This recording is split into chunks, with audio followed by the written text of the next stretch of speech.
terima kasih. Bismillahirrahmanirrahim. Assalamualaikum warahmatullahi wabarakatuh.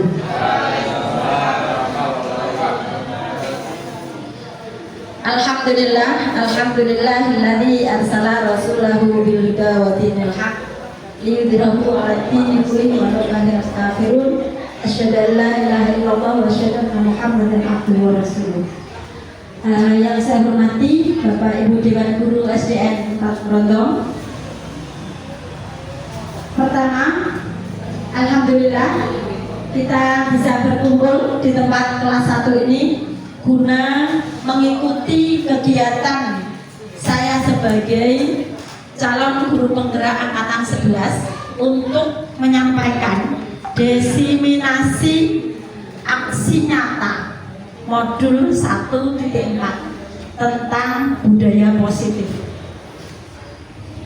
Dalam diseminasi kali ini saya sebagai calon guru penggerak nanti akan menyampaikan beberapa hal yang berkaitan dengan disiplin positif yang ada di SDN 4 Brondong ini.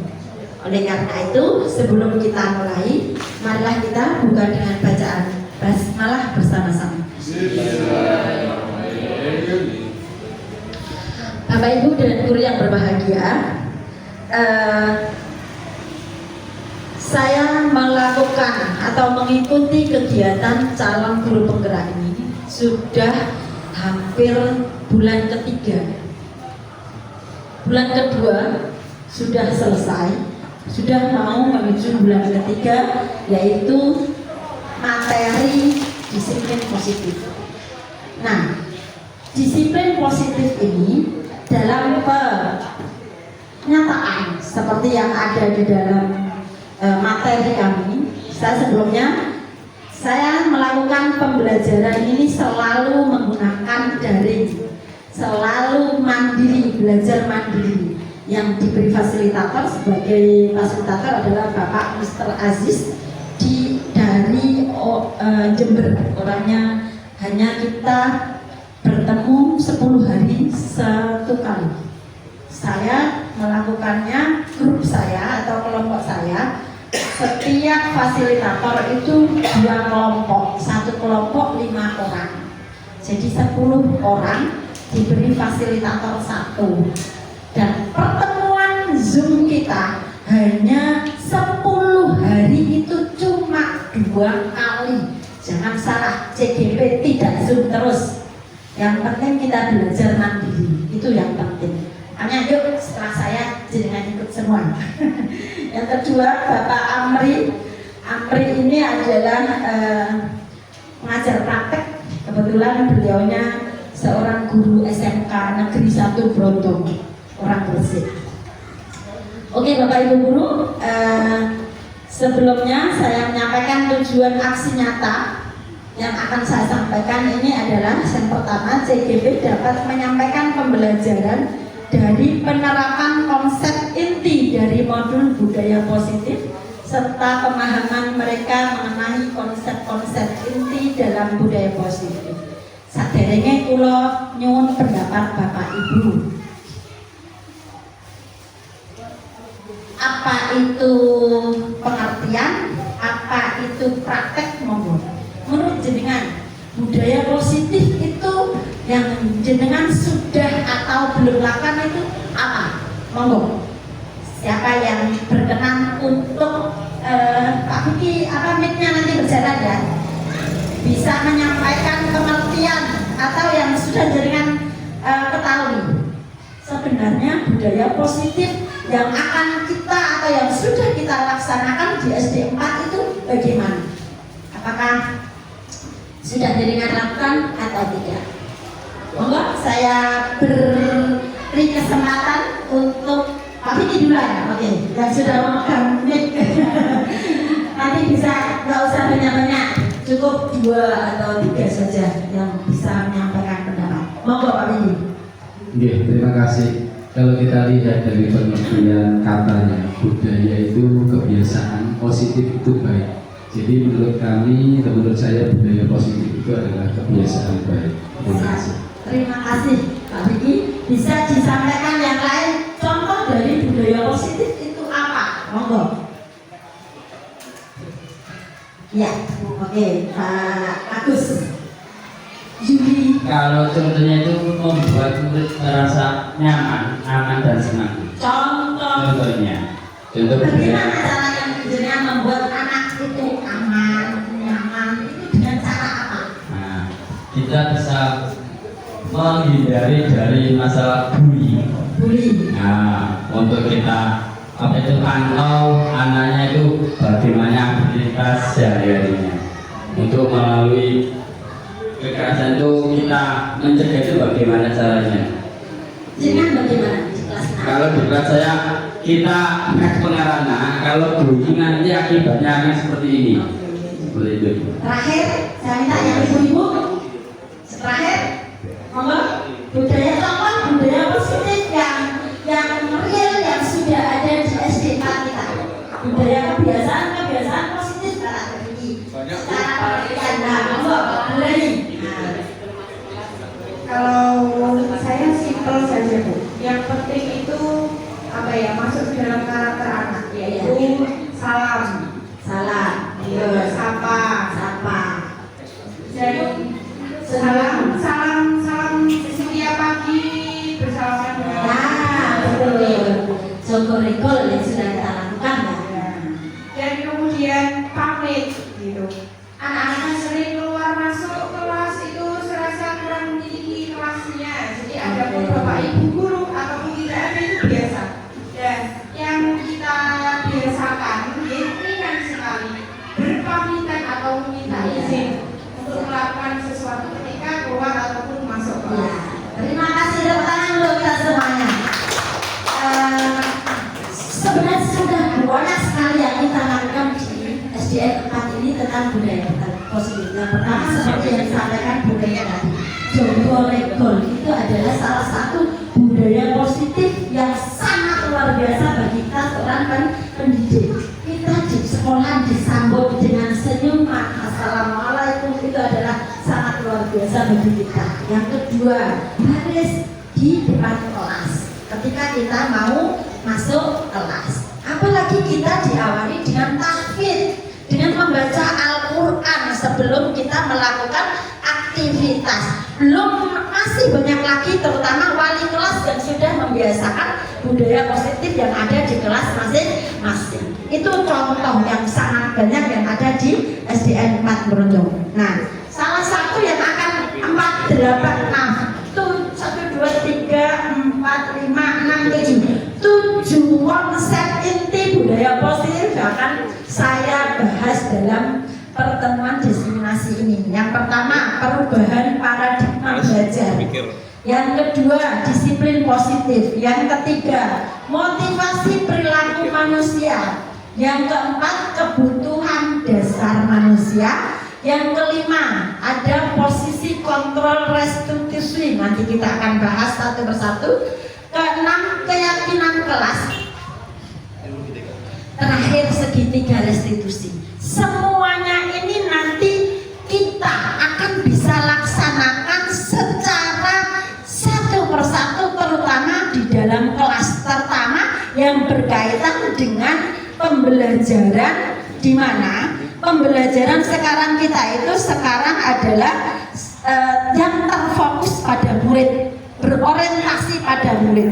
Bapak ibu guru tidak banyak melakukan kegiatan, fokus semua kegiatan kita pada murid. Nanti semuanya ini. Yang pertama, konsep yang akan kita bahas adalah perubahan paradigma belajar. Namanya saja perubahan. Perubahan itu adalah berubah. Seperti yang disampaikan Stephen of dari bahasa Inggris.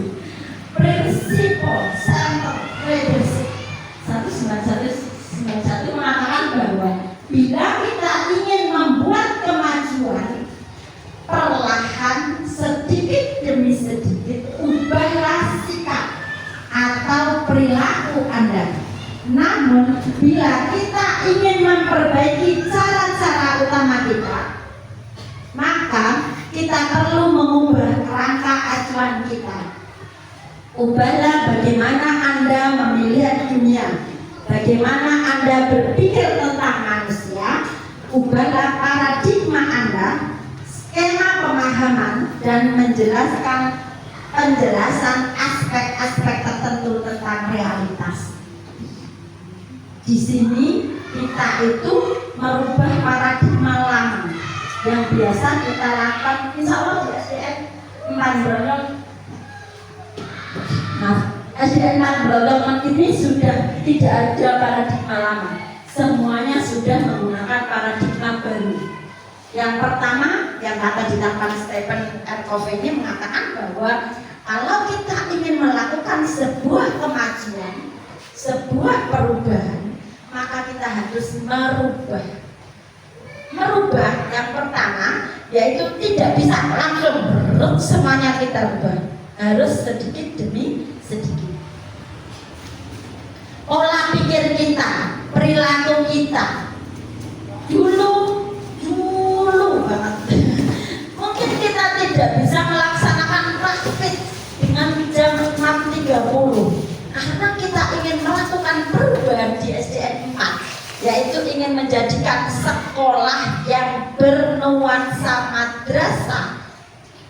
Maka kita harus melakukan perubahan, yaitu dari kegiatan di SDN 4 Brondong. Kegiatan tersebut kalau tidak dimulai dari kita sendiri tidak akan bisa berjalan. Disitulah merubah paradigma baru yang sebelumnya belum pernah kita lakukan, sekarang kita lakukan.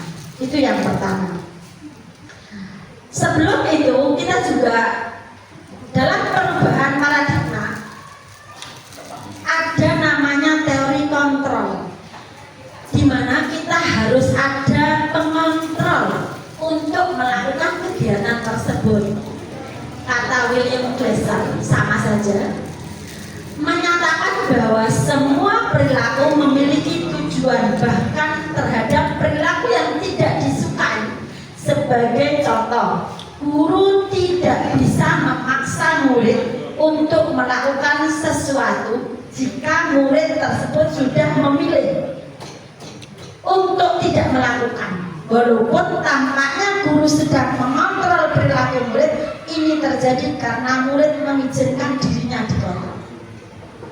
Jadi pengontrol ini mungkin bahasa kita lebih kepada introspeksi. Jadi setiap kegiatan itu anak itu kan jangan lihat belajarnya. Bagaimana kita cara mengontrol dan pelajaran anak-anak dalam memberi pelajaran. Kemarin belajar apa tidak anak-anak? PR-nya sudah dikerjakan belum? Terus kita mengulang pengulasan.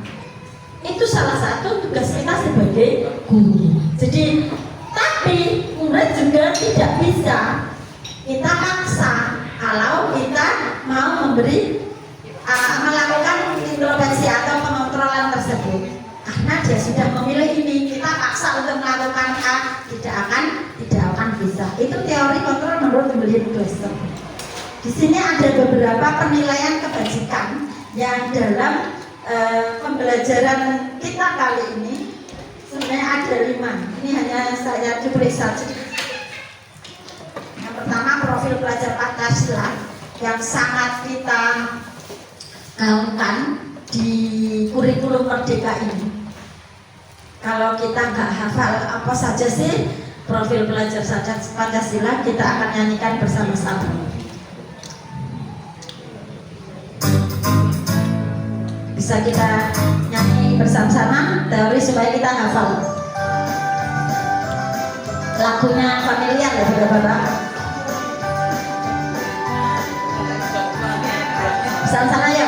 Pelajar Pancasila beriman dan bertakwa pada Tuhan Yang Esa dan berakhlak mulia, berkebudayaan global, gotong royong mandiri, kreatif dan bernalar kritis. Belajar Pancasila bertakwa pada Tuhan Yang Esa dan berakhlak mulia.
berkebinekaan global, gotong royong mandiri, kreatif dan bernalar kritis. Ini cara kita menghafal dimensi profil pelajar Pancasila. Ada berapa buku? 6. Beriman dan bertakwa kepada Tuhan Yang Maha Esa dan berakhlak mulia, itu 1. 2. Berkebinekaan global. 3. Gotong royong. 4. Mandiri. 5. Kreatif. 6. Bernalar kritis. Ini yang untuk mempermudah kita menghafal apa saja sih profil pelajar Pancasila. Yang salah satu pada pelajaran kita adalah di P5 itu. Dan sebenarnya bukan di P5 saja, semua kegiatan pembelajaran kita harus terfokus pada profil pelajar Pancasila. Nah, nilai-nilai yang ada selain itu, ada yang namanya, maaf tadi ini satu, I-Proprietary Years Program, sikap pada murid.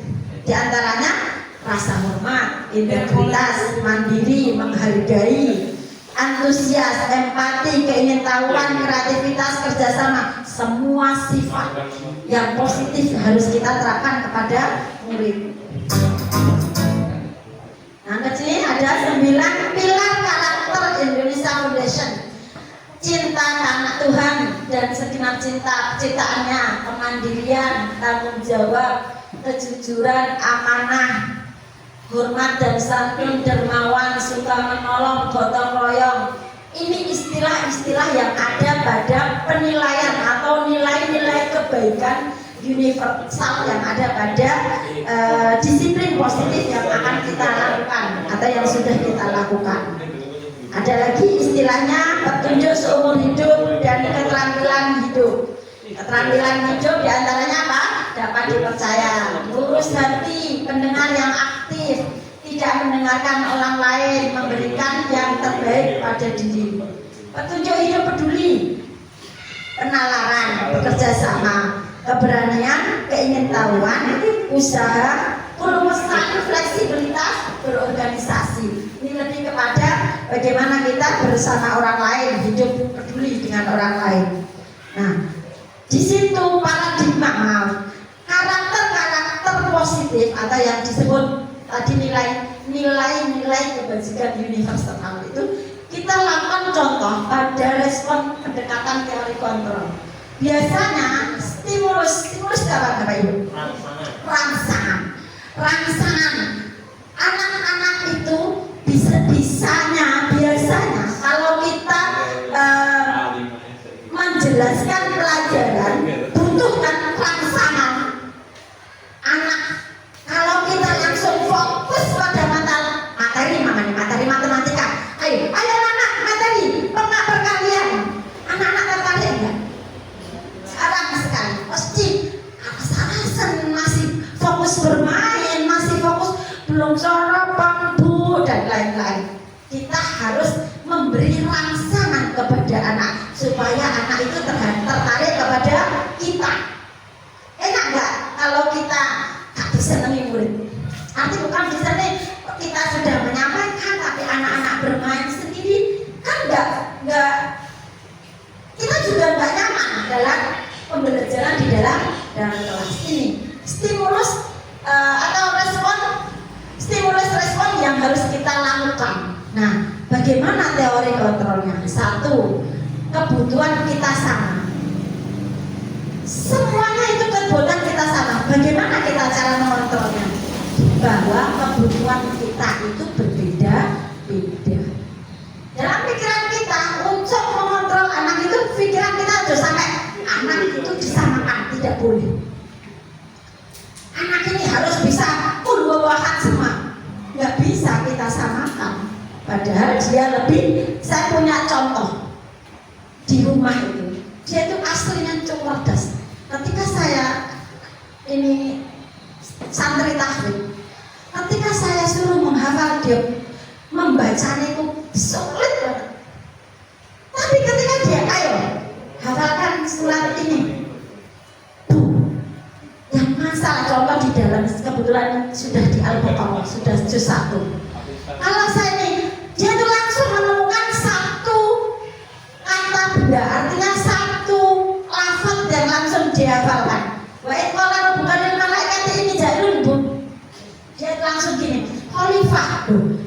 itu inti, dia cerdas tapi secara ayat keseluruhan dia nggak hafal.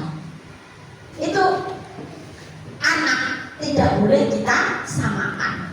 Anak harus mempunyai kebutuhan yang berbeda. Di sinilah kita sekarang tidak boleh di dalam kelas itu menyamakan kebutuhan siswa. Siswa itu mempunyai kebutuhan yang berbeda-beda. Dua, semua orang melihat yang sama, hal yang sama. Kita teori kontrolnya tidak boleh seperti itu. Setiap orang memiliki gambaran yang berbeda-beda. Lagi-lagi perubahan yang harus kita lakukan. Kita mencoba mengubah orang agar berpandangan sama dengan kita. Sering ya, dengan berpendapat orang itu dipaksa seakan-akan harus sama dengan pendapat kita. Nah, bagaimana cara kita mengontrol supaya tidak sama? Kita berusaha memahami pandangan orang lain tentang dunia. Jadi orang lain itu harus kita memandangnya itu jangan sampai harus sama dengan kita. Mereka itu mempunyai cara pandang yang berbeda-beda.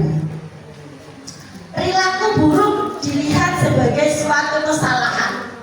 Ini juga tidak boleh. Kita harus menggunakan teori kontrol bahwa semua perilaku memiliki tujuan. Walaupun sampai ada kalimat itu, walaupun dia itu kasar, walaupun dia itu sempat, makanya ada yang berbuat jahat, itu kita tidak boleh menilai langsung bahwa itu adalah sebuah kesalahan. Tidak boleh. Kita harus menanyakan itu adalah dia mempunyai, kenapa dia kok melakukan seperti itu. Orang lain bisa mengontrol saya. Yang harus kita lakukan kontrolnya hanya Anda bisa mengontrol diri Anda sendiri. Ya gak mungkin dong saya mau dikontrol sama Pak Rizal, gak bisa dong. Harus kita bisa mengontrol diri sendiri. Saya bisa mengontrol. Pemaksaan ada pada saat bujukan gagal. Yang harus kita lakukan kolaborasi dan konsekuensi menciptakan pilihan-pilihan yang baru. Ini semuanya teori yang kalau kita bisa melakukan dengan cara pribadi, insya Allah kita bisa melaksanakan. Model berpikir menangkal. Jangan sampai kita melakukan pemikiran pokoknya aku menang, ono sing kalah. Tidak boleh. Kita harus melakukan menang-menang. Menang-menang itu semuanya senang. Itu tidak boleh kita lakukan. Yang penting aku menang. Nah, itu dalam materi kontrol, teori kontrol kita dalam menyelesaikan sebuah perilaku. Nah, sekarang dalam istilah tersebut juga ada namanya hukuman, konsekuensi, restitusi. Saderenge kula tak lanjutkan apa bedanya hukuman dan konsekuensi. Monggo yang belum bicara. Balik Pak, mana tadi ininya? Ini Pak, tolong Pak, Boni Pak, kasih. Monggo Boni, menurut jenengan hukuman itu apa? Soalnya nanti ada kasus ini, terus saya minta pendapatnya lagi. Sebelumnya menurut jenengan bedanya hukuman dan konsekuensi.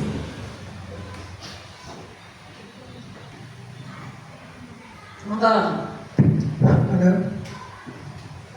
Terima kasih Bu Titi. Saya mencoba menjawab. Ya. Yang saya tahu saja, kalau hukuman itu sudah berupa tindakan kepada seseorang yang sudah melakukan kesalahan, sedangkan konsekuensi itu baru sebatas nasihat atau apa ya, janji, Ada omongan ya, nasihat atau rambu-rambu, gitu saja. Lanjut, yang lain. Terima kasih Boni. Pak Rahman, monggo. Menurut jenengan, hukuman itu bagaimana sih? Konsekuensi itu bagaimana sih ketika kita di dalam Ngatur saya. Gini Bu, Kalau hukuman itu biasanya kita sepakati bersama. Kalau konsekuensi itu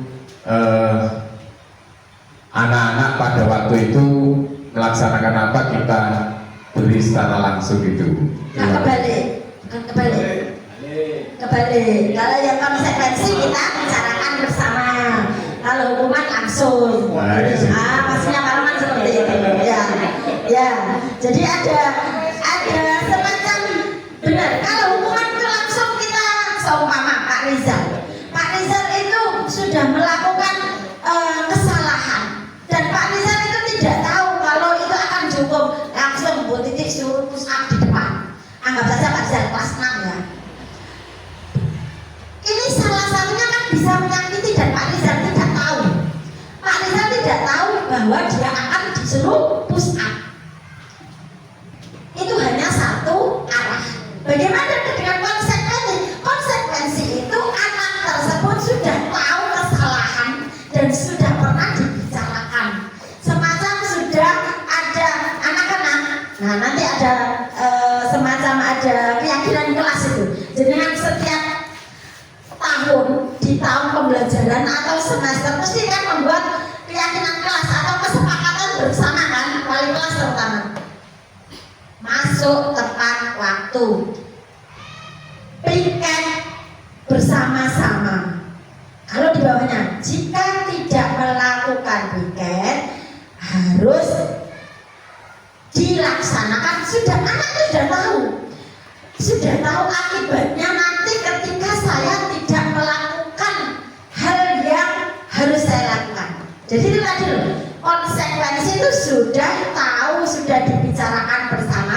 Kalau hukuman langsung, dia Bapak Ibu guru itu langsung menghukum dengan lebih kepada apa? Lebih kepada menyakiti dalam arti anak itu merasa disakiti.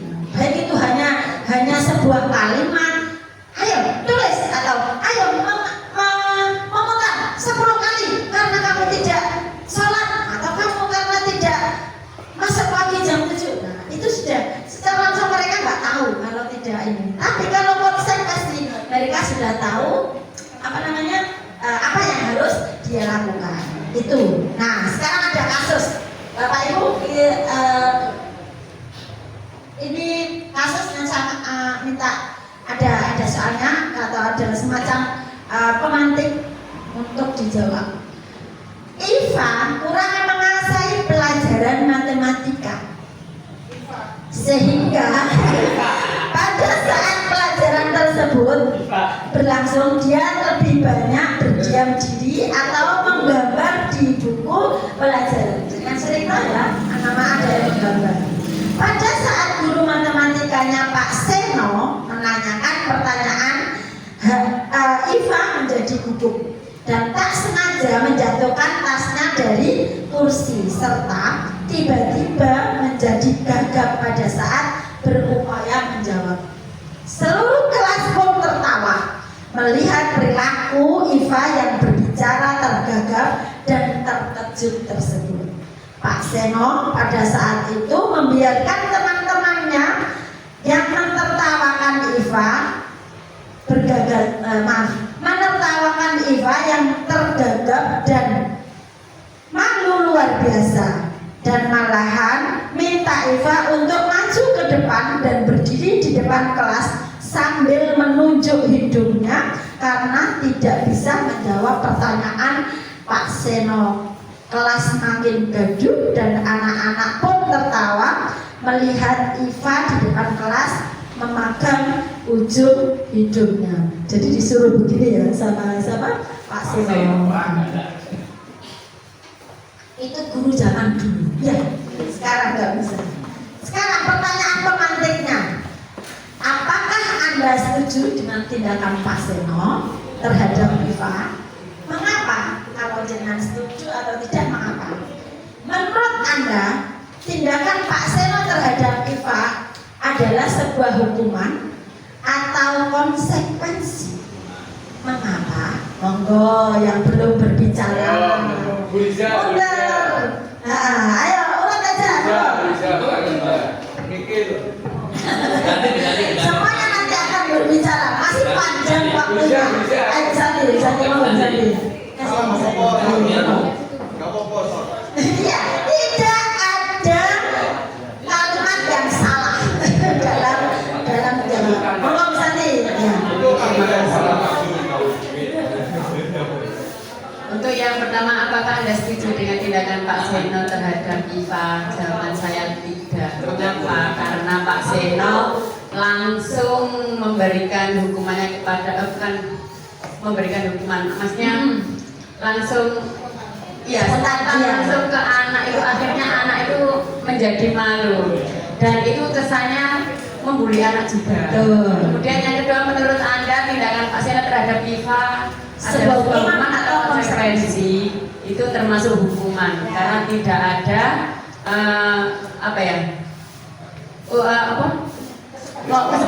kesepakatan sama IVA atau anak-anak apabila tidak ada yang mendengarkan akan mendapatkan sanksi ini. Terima kasih. Oke, terima kasih, tepuk tangan untuk kita semua. Lanjut, oke, apa namanya, siapa yang sebelah sini belum ada ya, Pak Amin. Iya, terima kasih Bu Menteri Sosial Bu Risma atau Mama Bibi. Iya, untuk menjawab pertanyaan nomor 1, kalau bagi saya itu hukuman ataupun konsekuensi yang tahu adalah pribadi gurunya masing-masing.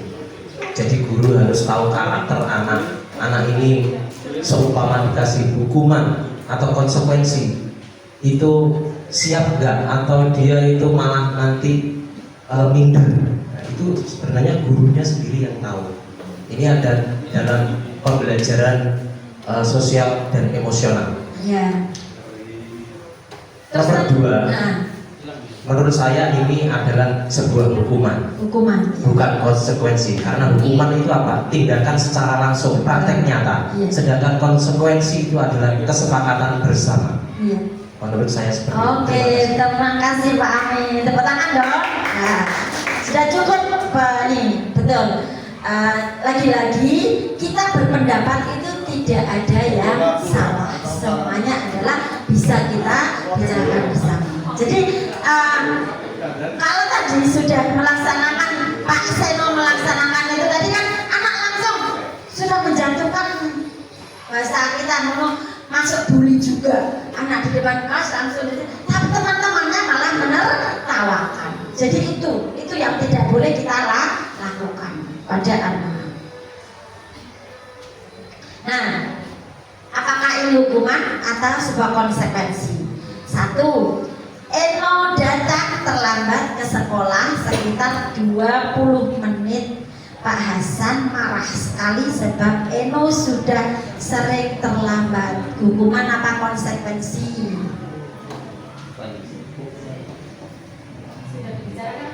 Nah ini kita mencermati kalimat tersebut. Tidak ada kalimat sudah ada dalam konsekuensi atau tidak ada.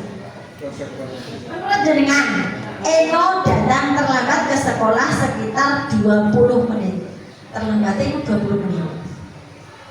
Pak Hasan marah sekali sebab Eno sudah sering terlambat. Monggo. Konsekuensi, hukuman, konsekuensi. Kan Pak Hasan hanya marah karena di sini tidak ditampilkan dia diapakan, tapi Pak Hasan marah karena sudah sering dilakukan oleh Eno. Yang kedua, Siti mencoret-coret buku Tini. Ibu guru meminta Siti segera membersihkan coretan pada buku Tini. Tindakan Ibu Tini tersebut adalah penerapan hukuman. 3, membersihkan coretan yang dibuatnya di meja tulis. Konsekuensi. Kan pasti sudah ada tulis tahu. Lanjut, kita lanjutkan. Termasuk bully loh ya. Semangat.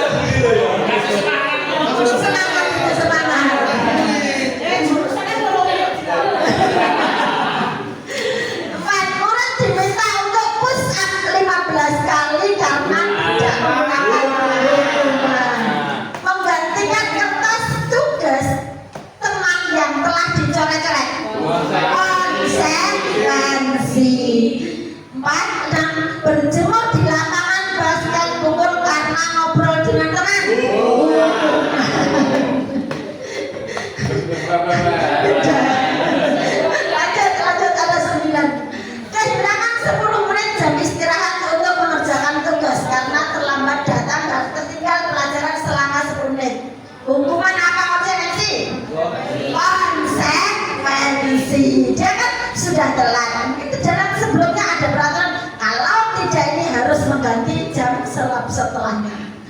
Duduk di bangku di pinggir lapangan pada jam istirahat, tidak diizinkan bermain oleh guru piket karena mencederai teman saat bermain di lapangan.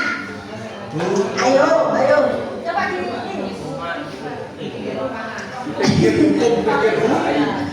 bermain, dia bermain lalu karena mencederai teman pada bermain di lapangan.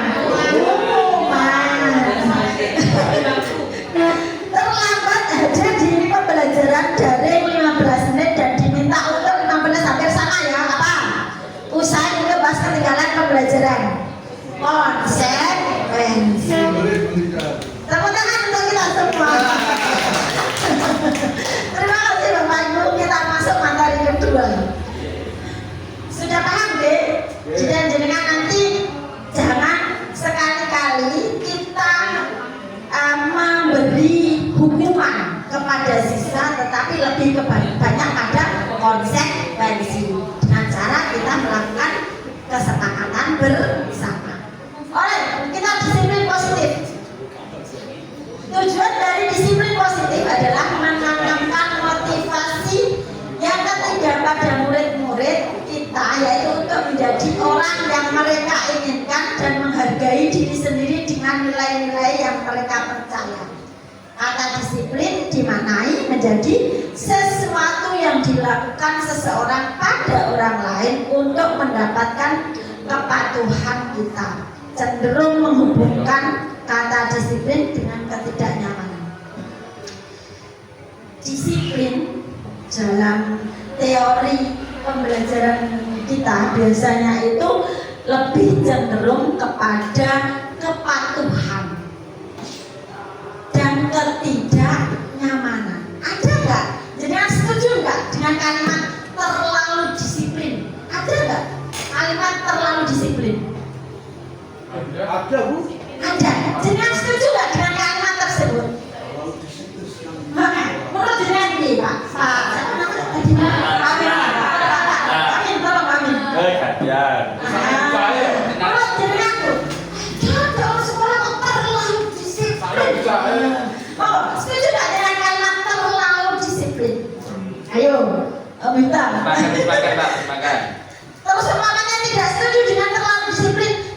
Cukup dengan kalimat apa untuk mewaspadai kalimat apa supaya tidak negatif banget sih? Ayo Pak, monggo. Dalam kata terlalu disiplin atau sangat disiplin sekali itu biasanya itu diterapkan di sekolah-sekolah yang apa ya, yang sudah tinggi itunya Bu, mutunya itu maksudnya. Terutama termasuk tinggi lah. Terlalu tinggi. Kayak contoh di Al-Islam, pondok itu kan terlalu tinggi di Sudan. Kalau keluar juga kan. Nah kalau di SDN 4 ini kalau menurut saya disiplin belum sangat disiplin. Sebenarnya ada nggak terlalu disiplin itu ada nggak? Menurut jenengan terlalu disiplin itu ada nggak? Betul nggak menggunakan kalimat terlalu disiplin? Maksudnya ini contohnya apa ya? Terlalu disiplin. Menurut jenengan itu ada nggak? Ada bayangkan dulu. Pondok ini sangat disiplin, terlalu disiplin, ketat banget gitu. Efeknya bagus apa tidak? Efeknya itu tidak bagus. Tidak bagus. Anak-anak banyak keluar. Menurut jenengan bagaimana sebaiknya? Ya sebagainya sewajarnya saja disiplin. Karena disiplin diterapkan karena kan ini tergantung objeknya. Kita butuh murid kalau kita ya itu subjeknya.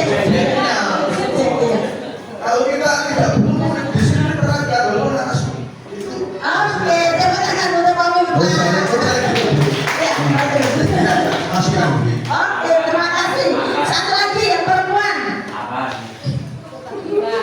Saya sudah.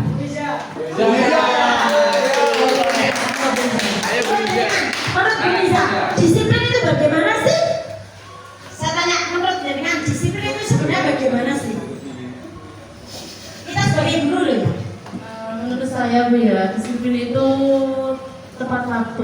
Tepat waktu. Tepat waktu sesuai dengan aturannya. Oke. Ada lagi? Sudah itu aja. Oke, tepuk tangan untuk Bu Liza. Oke, Bapak Ibu Guru, Pak Miftah, Bu Liza, semuanya tidak ada yang salah, tidak ada yang ketika kita melakukan sebuah kegiatan disiplin itu tadi loh, lebih cenderung anak itu merasa ketidaknyamanan, merasa peraturan. Tinggal kata Pak Miftah, tapi Bu terlalu disiplin. Sebenarnya disiplin itu tidak ada namanya terlalu, tidak ada. Itu maksud saya bilang tidak ada, terlalu juga ada. Yang namanya disiplin ya sudah sesuai dengan aturan, sesuai dengan proporsinya masing-masing. Kata Dewan Toro, perhatikan, di mana ada kemerdekaan, disitulah harus ada disiplin yang kuat. Sungguh pun disiplin itu bersifat self disiplin atau buahnya bahasanya bagaimana? Self discipline ya, yaitu kita sendiri yang mewajibkan kita dengan sekeras-kerasnya. Tetapi itu sama saja, sebab jikalau kita tidak cakap melakukan self discipline, wajiblah penguasa lain mendisiplinkan yang merdeka menurut Ki Hajar Dewantara. Diane Gossett dalam bukunya apa bahasanya Bu Ani? Restructuring, ya benar, atau belajar. Kata disiplin juga berasal dari akar kata yang sama dengan disiplin atau murid pengikut. Untuk menjadi seorang murid atau pengikut, seseorang harus paham betul alasan mengapa mereka mengikuti suatu aliran atau kegiatan atau ajaran tertentu, sehingga motivasi yang terbangun adalah motivasi intrinsik, yaitu motivasi yang berasal dari dirinya sendiri, bukan ekstrinsik, bukan dari luar. Dengan kata lain, seseorang yang memiliki disiplin diri berarti mereka bisa bertanggung jawab terhadap apa yang dilakukannya, karena mereka mendasarkan tindakan mereka pada nilai-nilai kebajikan universal. Jadi kembali ke diri kita masing-masing. Kan gak enak kita didisiplinkan orang lain ya, atau dari ekstrinsik tadi loh, dari luar. Kita bisa melakukan self discipline itu dari instintif, dari dalam diri kita masing-masing. Itu disiplin positif. Dan sudah kita lakukan seperti contoh yang saya sebelum masuk ini, sudah kita lakukan disiplin positif yang ada dari dalam diri kita masing-masing. Saya ucapkan terima kasih yang luar biasa terhadap teman-teman SDN 4 Purworejo. Sudah melaksanakan disiplin positif yang sangat lagi-lagi luar biasa, karena seorang titik nikmatul faizah tidak ada apa-apanya ketika hanya berjalan sendiri. Kita adalah tim, kita adalah teman, bukan atasan, bukan bawahan, tidak. Kepala sekolah hanya sebuah jabatan tambahan. Jadi kita adalah sebuah tim, dan alhamdulillah SDN 4 sudah melakukan disiplin positif yang sangat luar biasa. Lanjut materi ketiga, motivasi perilaku manusia. Ini lebih kepada perilaku, lebih kepada karakter. Ada 3 motivasi perilaku manusia. 1, untuk menghindari ketidaknyamanan atau hukuman. Artinya apa? Kita ada motivasi apa? Dorongan. Jadi kita bisa melakukan sesuatu ketika kita tidak merasa tidaknya nyaman. 2, motivasi bisa kita lakukan, dorongan pada diri kita yang diharapkan secara intrinsik ya Bapak Ibu, bukan karena orang lain, untuk mendapatkan imbalan. Sekali lagi, jangan sampai kita melakukan motivasi diri kita karena ingin dipuji orang lain, ingin diberi penghargaan orang lain, pengen oleh aleman bahasanya, lebih bahasa kita ke agama riak, naudzubillah, pencitraan. Tapi sekarang kita disuruh pencitraan sama Jokowi, kita disuruh pencitraan untuk menjadi orang yang mereka inginkan dan menghargai diri sendiri dengan nilai-nilai yang mereka percaya. Ini 3 motivasi yang ada pada perilaku manusia. Ini materi yang bisa kita contoh. Ini contoh salah satunya motivasi untuk mendapatkan pujian dari orang lain. Kita dengarkan 5 menit sebentar. Ibu dan Bapak Guru, masih ingatkah ketika menjadi murid guru, kita senang dan bahagia saat guru memberikan pujian atau hadiah? Kita dijanjikan jika menjawab pertanyaan dengan benar, kita dihadiahi coklat atau permen. Kita diiming-imingi kalau tugas selesai dengan cepat, kita bisa pulang duluan.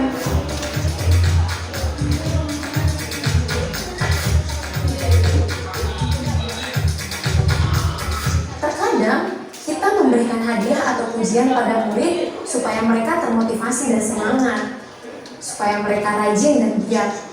Kita merasa hadiah dan pujian ini sangat penting bagi murid.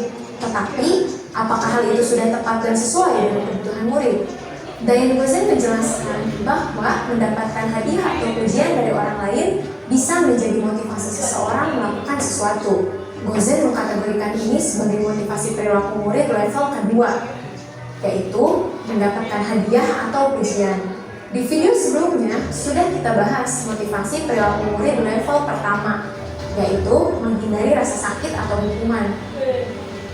Pujian dan iming-iming hadiah bisa mempengaruhi perilaku murid. Murid akan menjadi rajin mengerjakan tugas dari guru, bahkan saling berkompetisi untuk mengerjakan tugas sebaik mungkin. Namun, perilaku ini dekat dengan rasa kecewa. Jika energi yang sudah dikerahkan tidak berbalas sesuai dengan janji hadiah, maka akan muncul rasa kesal, marah, dan bahkan rasa tidak dihargai. Ini karena hadiah dan pujian adalah motivasi yang datang dari luar diri mereka, atau disebut motivasi eksternal. Mungkin ada murid yang sudah memiliki motivasi internal untuk rajin belajar. Namun, apa yang terjadi dengannya jika motivasi internal yang sudah terbentuk itu diganggu dengan motivasi eksternal berupa janji hadiah dan pujian itu? Ibu dan Bapak Guru mungkin bertanya, lalu gimana dong cara memotivasi murid tanpa pujian dan hadiah? Saya punya jawabannya. Kita perlu membedakan antara hadiah atau pujian yang dijanjikan dengan apresiasi. Nah, apresiasi ini dilakukan di akhir atau di ujung pembelajaran, sehingga perilaku murid tidak digerakkan oleh sesuatu yang dijanjikan. Dan tugas kita adalah mengidentifikasi motivasi perilaku murid, supaya kita bisa menstimulasi munculnya motivasi internal dari diri si murid. Oke, mulai sekarang pergunakan pujian dan hadiah secara bijak ya Ibu dan Bapak Guru. Hindari menjanjikan dan mengiming-imingi. Apresiasilah secukupnya capaian mereka dan cobalah lebih dekat dengan murid. Pahami motivasi internal yang dimiliki mereka. Setiap murid bisa jadi memiliki motivasi internal yang unik dan berbeda dari murid yang lain. Tumbuhkan dan pupuk motivasi internalnya. Ini yang paling penting. Ibu dan Bapak Guru, mari kita renungkan lagi. Apakah kita sebagai pendidik sudah mengidentifikasi motivasi perilaku yang ditujukan murid dengan tepat? Apa yang bisa kita lakukan untuk dapat mengidentifikasi motivasi perilaku murid agar kita dapat membantunya menemukan motivasi internal dalam belajarnya? Selamat belajar Ibu dan Bapak Guru hebat. Salam dan bahagia. Salam dan bahagia. Jadi apresiasi setiap proses yang dijalani murid agar kita diberi dorongan intrinsik dari dalam sistem. Tapi menurut saya, ini saya sebagai pribadi seorang guru, kita bisa melakukan memberi hadiah terhadap murid, tetapi jangan jadikan hadiah itu semata-mata anak itu nanti akhirnya menjadi aku akan gini, mesti hadiah teko Pak Vicky, mesti hadiah teko Pak Miftah. Itu jangan dijadikan kecanduan, maksudnya seperti itu. yang tidak boleh. Kalau menurut saya itu tetap, karena setiap anak saya sendiri setelah menghafal satu diskusi tak kali hadiah gitu. Jadi itu tuh berarti setiap juz iya itu kalau Al-Quran karena hadiah itu tetap kita laksanakan. Tapi yang dimaksudkan kata tidak boleh hadiah sebagai acuan supaya anak ini mendapat hadiah. Nah, Bapak Ibu guru, setelah kita melakukan motivasi intrinsik atau yang ada di dalam diri kita, ternyata anak didik kita itu mempunyai beberapa kebutuhan yang mana kebutuhan itu harus kita beri atau harus kita layani. Di dalam materi kita ini, kebutuhan hidup, bertahan hidup, apa datanya? Makan, minum, tidak berkurang dari juga. Kita tega melihat seumpama di SDN 4 ini ada anak yang ngomong, yang lain teman-temannya makan atau apalagi dia belum makan, belum sarapan. Dengan pasti pernah bisa di sini loh Bapak Ibu ya, di Motopat tuh. Sudah sarapan? Belum, sanggup? Enggak. Jadi tega enggak tidak mengeluarkan uang segocek, gocek 5.000 atau 2.000. Sudah nanti ke sana, pasti seperti itu. Dan saya tidak mungkin menemukan guru yang jual berat seperti itu, enggak ada di sini. Jadi ini penting kebutuhan hidup. Karena di SDN ini banyak anaknya yang betul-betul. Insya Allah kita tidak akan cuek. Yang kedua, kasih sayang dan rasa diterima. Anak itu masih tetap dibutuhkan kasih sayang. Tidak di rumah saja, tetapi di sekolah juga. Penguasaan, anak itu ada yang mempunyai sifat dia menguasai, dia mampu, dia berkompeten dalam hal apapun. Baik anak itu olahraga, baik anak itu dalam seni tari, anak itu dalam matematika, anak dalam apapun, anak itu mempunyai kompetensi masing-masing. Makanya kita tidak boleh meremehkan seorang anak. 4. Kebebasan. Anak itu butuh kebebasan. Dia merasa harus bebas, tidak mau dikekang, tidak mau ada yang mengawasi. Itu adalah kebutuhan anak. Yang terakhir, kesenangan. Kita senang kok melihat anak bermain, Masya Allah. Apalagi ini anak ya, bukan kebutuhan seorang ada yang kebutuhannya senang ngopi, ada lagi ini anak itu tidak ada yang tidak senang. Ini kebutuhan. Sekarang coba dari kebutuhan 5 tadi, kebutuhan bertahan hidup, kebutuhan apa tadi?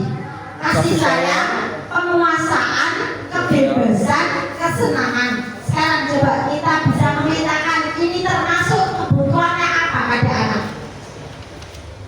1. Ibu guru bilang aku tidak boleh bersenandung sewaktu mengerjakan tugas. Katanya kelas harus tenang, tidak ada suara, kan nggak seru jadinya. Ini termasuk apa ini? Kebebasan. Anak butuh bebas. Kan gurunya memberi peraturan ya, jangan ramai, kita butuh tenang. Loh, ternyata anak butuh kebebasan. Kok diatur di dalam kelas? Boleh nggak kita seperti itu Bapak Ibu? Ini terkait guru sekarang apa tidak? Bisa jangan nggak ke situ? Ibu guru melarang anak itu pasti kita lakukan, tetapi bisa nggak kita melarang kebebasan anak? Tidak bisa kan? Tidak bisa. Walaupun kita lagi-lagi sekarang itu undang-undang bagi anak itu sangat luar biasa, mencubit di laporno. Apalagi ada bekas, tidak ada bekas saja kita bilang. 2. Ibu guru tidak menyapaku hari ini. Nah, ini termasuk kebutuhan apa? Padahal aku pakai jepit rambut baru. Dia terpakai, tapi ibu gurunya itu tidak nyapa sama sekali. Ini masuk kebutuhan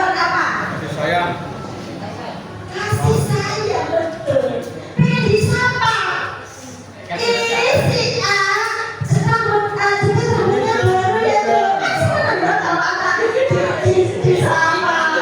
Siapa? Bu Nelly langsung siapa?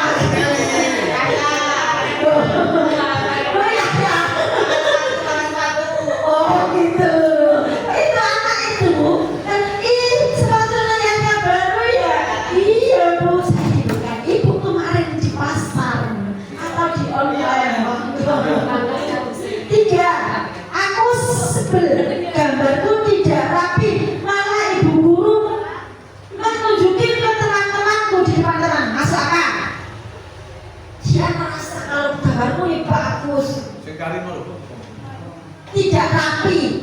Sebentar, mama tidak dulu. Aku bosan, masa belajarnya cuma gitu-gitu aja, dengerin ibu guru. Ayo, ini mas apa? Aku bosan, penguasaan. Dia merasa mampu. Oh, bu-guru kok cuma gitu-gitu aja, dengerin aja, dia merasa dia itu mampu menguasai. Sekarang Pak, aku sebel gambarku tidak rapi, malah ibu guru nunjukin ke teman-temanku di depan kelas. Masuk apa? Masuk kebutuhan kasih sayang, penguasaan, kebebasan atau kesenangan. Yang apa tadi? Kebutuhan privasi. Aku sebel gambarku itu tidak di ini jelek, tapi malah ibu guru ditunjukin ke teman di depan kelas. Apa itu? Bapak tidak rapi, tapi malah ibu guru tunjukin. Dia kesel, tapi malah ibu guru kecewa. Artinya dia itu lebih pada kecewa, nggak nyaman. Kok malah ibu guru berarti kasih sayang, butuh diriku. Oh cuci dorong. Tidak kan seperti itu toh. Dia itu lebih nggak nyaman pada itu. Nah, itulah kebutuhan manusia kita di dalam kelas. Ini restitusi yang sudah berarti langsung ke ini materi. Restitusi yang kita laksanakan itu ada nama 5 posisi kontrol. Kita di sini tuh ada posisi penghukum, ada posisi membuat merasa bersalah. 3, kita bisa membuat sebagai teman sama siswa. 4, kita bisa menjadi pemantau. 5, kita bisa menjadi manajer. 5, kontrol. 5 posisi kontrol ini kita lebih ditekankan kepada manajer. Manajer itu sama dengan kalimat yang kita gunakan. Makanya kemarin mungkin aku lebih banyak saya ajak kemarin, cuma hanya saja kemarin itu tidak sesuai dengan anaknya yang saya jadikan restitusinya itu. Jadi kan saya mencari anak yang benar-benar tidak sering bolos sekolah. Ternyata anaknya pas gak masuk aja. Jadi akhirnya saya membuat drama yang dilakukan oleh si Al sama Nadi. Padahal anak itu bagus, tapi saya jadikan sebagai anak yang kurang. Kedua, saya menjadikan yang di kelas 3 Asus siapa? Yang suka berantem. Waktu itu anaknya tidak masuk lagi. Jadi saya mencari kasus yang ada di SDN 4 ini belum pas kemarin. Jadi dalam melaksanakan tugas saya masih menggunakan belum sesuai secara 100%. Posisi yang pertama penghukum, Bapak Ibu ya. Penghukum itu kita selalu menghukum. Patuhi peraturan. Awas kamu kalau tidak patuhi, kamu orang. Nah itu menghukum, nggak boleh. Kamu ini selalu saja salah, jadi anak kok nggak bisa terus. Nah itu juga nggak boleh. Jadi kita tahu anak itu memang nggak bisa, tapi jangan sampai kita malah anak itu kita jadikan benar-benar nggak bisa. 2, sebagai membuat merasa ya Allah, kamu itu loh mengecewakan ibu terus sih. Jangan merasa bersalah. Itu juga nggak boleh.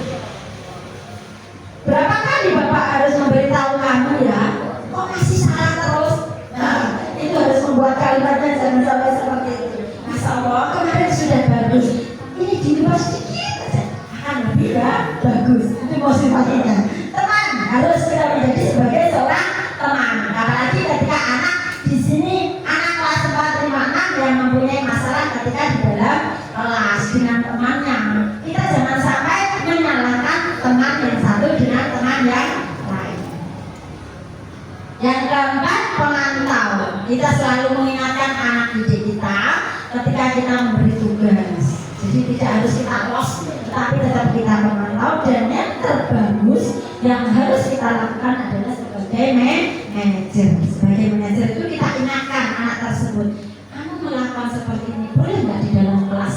Nggak boleh, Bu. Terus kalau kamu tidak boleh, apa yang kamu lakukan? Aku harus melakukan ini. Nah itu, anak itu tahu kewajibannya. Anak itu sudah tahu konsekuensi.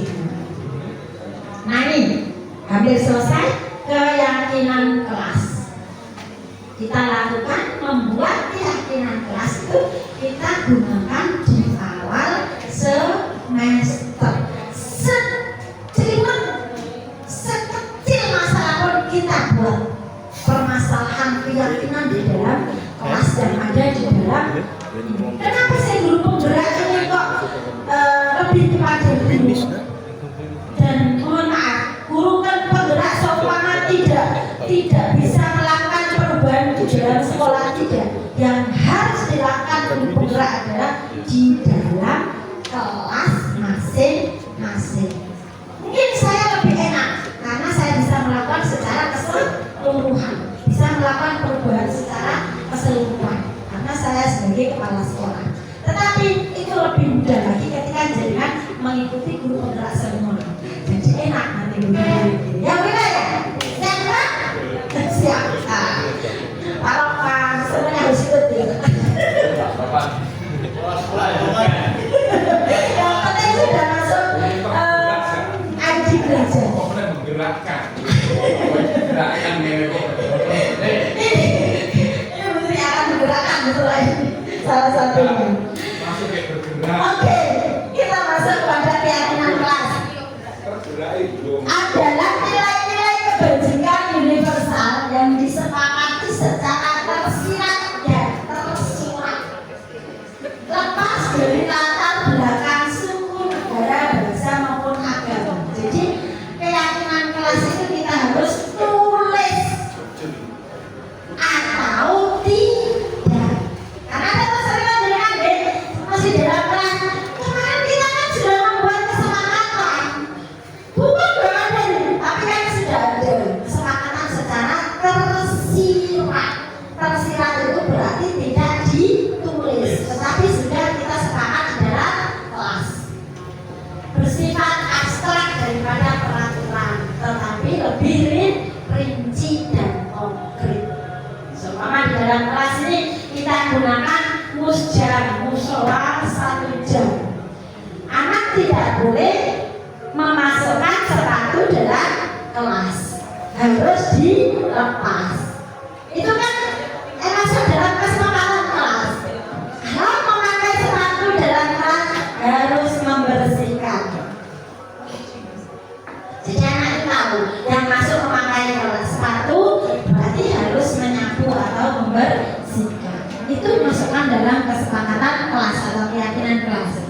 Berupa pernyataan universal. Artinya pernyataan itu sudah disepakati atau dipahami anak-anak.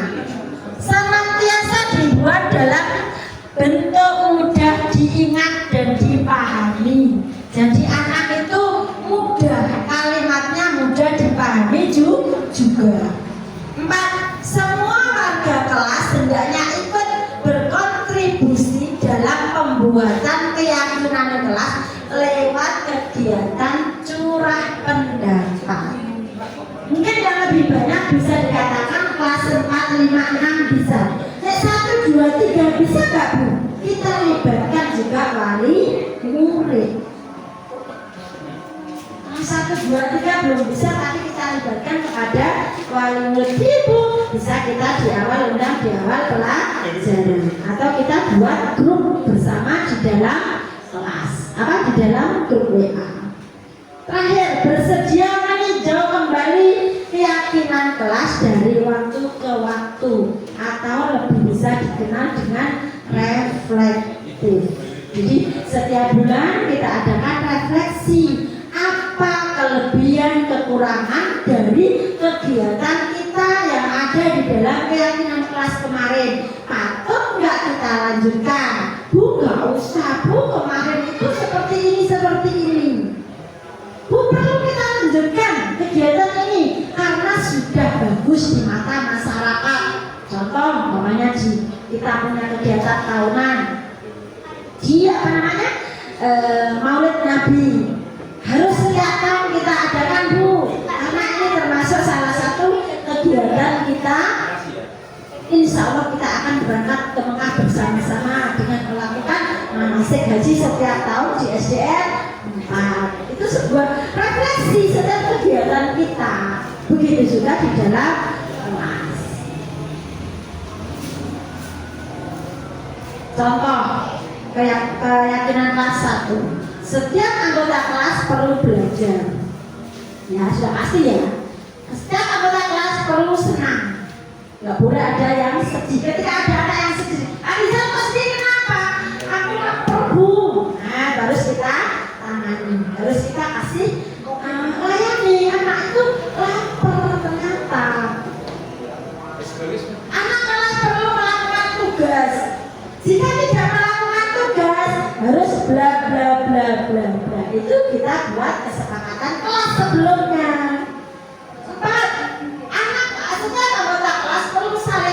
Di antaranya tadi anak yang suka bermain dengan membuli atau dengan suka bertengkar, ini gimana kita caranya menghargai? Contoh di kelas yang sana atau yang tidak bisa dini, Bu, kelas 3, kelas 2, kelas 1 ayo ditinggal Bu gurunya, harus di dalam kelas terus untuk mewaspadai ketidaknyamanan siswa. Ada lagi, Bu ini loh pusing namanya anak. Makanya kita guru itu sangat memperhatikan dari murid, harus. Contoh terakhir, merasa aman. Di sini ada atau tidak, mudah-mudahan tidak. Kalau anak itu tidak merasa aman di sekolah. Nah, anak tidak merasa aman, mesti aku minta pindah, mesti seperti itu. Oke. Kelas 3 loh.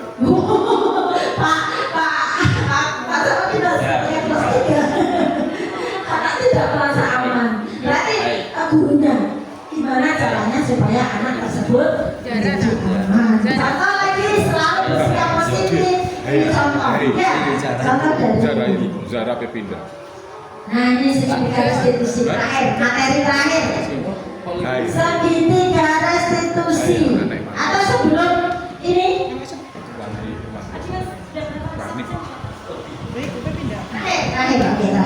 terakhir segitiga restitusi ini ketika kita melaksanakan ada kegiatan anak yang melakukan ada kasus gitu loh, sering bolos sekolah, contoh suka bertengkar,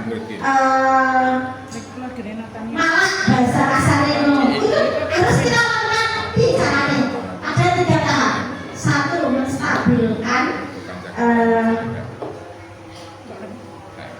menstabilkan identitas atau stabilize the identity. Berbuat salah itu tidak apa anak-anak, karena masih bocah berumah terus mulai terus kita panggil. Dan sini dan tadi kok ada laporan, kenapa? Aku bilang namanya Bu, namanya ya. Tapi kita nggak boleh, karena ini jadi nggak boleh gitu. Caranya deh, sayang, kamu bisa melakukan itu, semua orang juga bisa. Tapi boleh nggak kita menyakiti orang lain? Loh, dengan cara seperti itu kan kita menstabilkan anak. Jadi anak itu tidak akan menjadi malu lagi. Iya Bu, habis itu tadi. Kenapa menstabilkan identitas anak? Tidak ada manusia yang sempurna. Jadi kalimat-kalimat seperti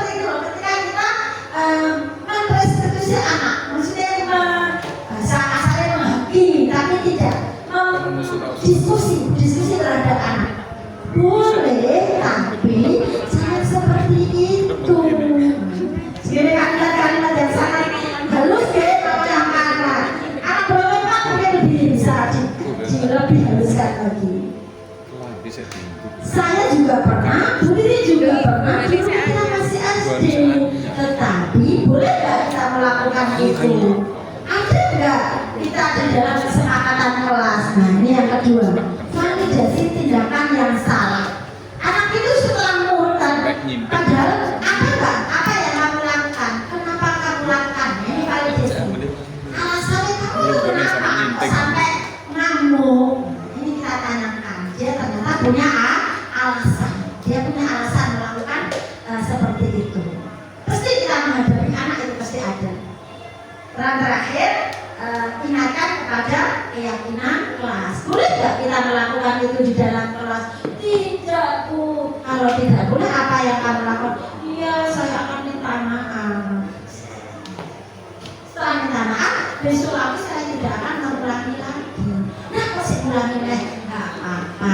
Besok kita lihat kemarin. Intinya kita tidak boleh menjudge anak.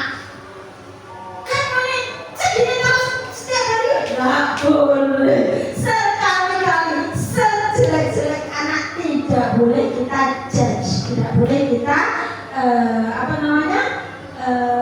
itu tadi loh, jelekkan. Jadi kita harus melakukan kegiatan-kegiatan disiplin positif yang harus kita lakukan di sekolah kita masing-masing.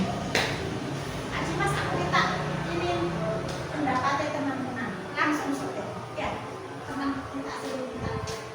Saya minta teman-teman, alhamdulillah ini sudah terakhir dari kegiatan kita. Baik itu pertanyaan maupun pesan dan kesan terhadap kegiatan pada siang hari ini. Syukur loh, Kak Dimas, syukur. Monggo, saya minta 2 orang atau 3 orang secara singkat. Bu Santi 1, 2, Abi 3. Pak Amin. Pak Amin, monggo, tepat tangan 2 nih monggo. Gak usah banyak 3 aja. Monggo Pak, langsung syuting ya pendapat mereka tentang kegiatan diseminasi kita kali ini. Udah itu kok 1 menit ya kok dengan pendapat dengan tentang diseminasi aksi nyata yang sudah saya sampaikan pada pagi ini. Monggo, bisa dulu dong. Tuh. Bu Iki nonton? Kalau usah.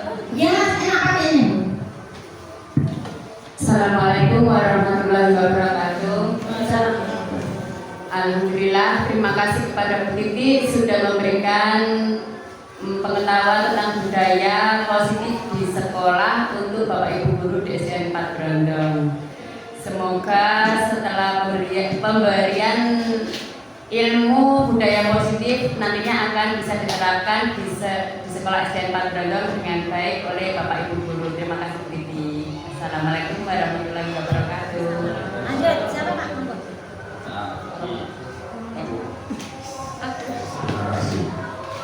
Sebelumnya kami ucapkan terima kasih pada Bu Titi. Sebenarnya kalau kita mengacu pada materi yang disampaikan tadi itu sangat bagus Bu.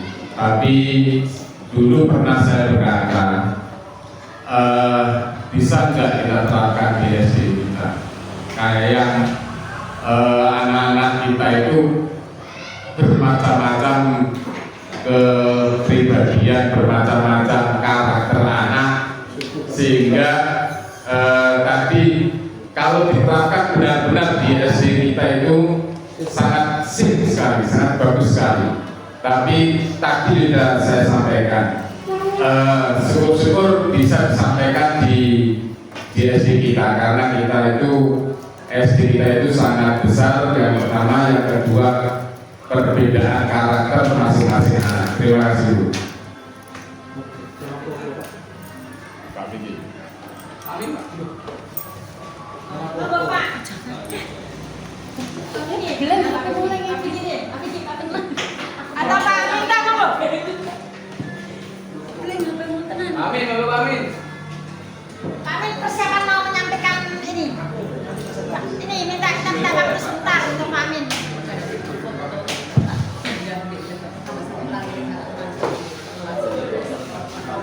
Monggo Pak, sini. Apa ini? Terima kasih Bu Titi telah memberikan materi tentang disiplin positif. Jadi di sini kita lebih paham mengenai antara hukuman dan kesepakatan kelas tadi.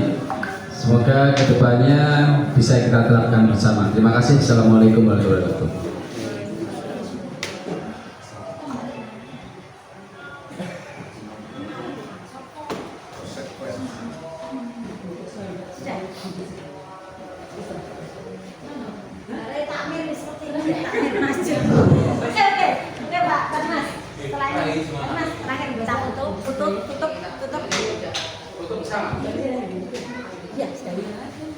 Nanti Bapak Ibu Guru.